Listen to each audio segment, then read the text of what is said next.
Hello friends! ఈరోజు వీడియోలో శ్రావణ మాసం స్పెషల్ ఈజీగా అయిపోయే ప్రసాదం ఒకటి చూపించబోతున్నాను. అదే శనగల గుగ్గిళ్ళు.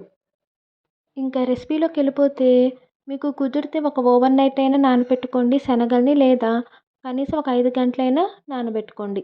ఇక్కడ నేనైతే ఓవర్ నైట్ నానబెట్టుకొని దాన్ని ఒక కుక్కర్లో యాడ్ చేసుకొని ఆ శనగలు మునిగేదాకా వాటర్ పోసుకొని కొద్దిగా సాల్ట్ వేసుకొని ఒక 4-5 విజిల్స్ మీడియం ఫ్లేమ్‌లో ఉడకనివ్వాలి.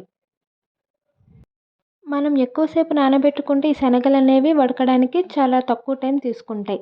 5 విజిల్స్ తర్వాత ప్రెషర్ మొత్తం పోయాక చూస్తే శనగలనేవి చాలా బాగా ఉడికినాయి. ఇప్పుడు దాన్ని ఒక గిన్నెలోకి తీసుకొని ఒక పాన్ పెట్టుకొని ఒక టేబుల్ స్పూన్ ఆయిల్ వేసుకొని తాలింపు పెట్టుకోవాలి.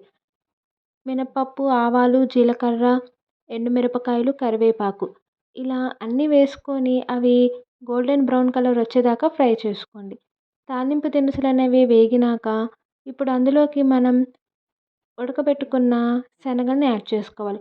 మీరు కావాలంటే పచ్చిమిర్చి కూడా యాడ్ చేసుకోవచ్చు. అదైతే ఆప్షనల్. ఇలా తాలింపు పెట్టుకొని ఉడకబెట్టుకున్న శనగలు యాడ్ చేసుకుంటే మన శనగల ప్రసాదం అనేది రెడీ అయిపోతుంది.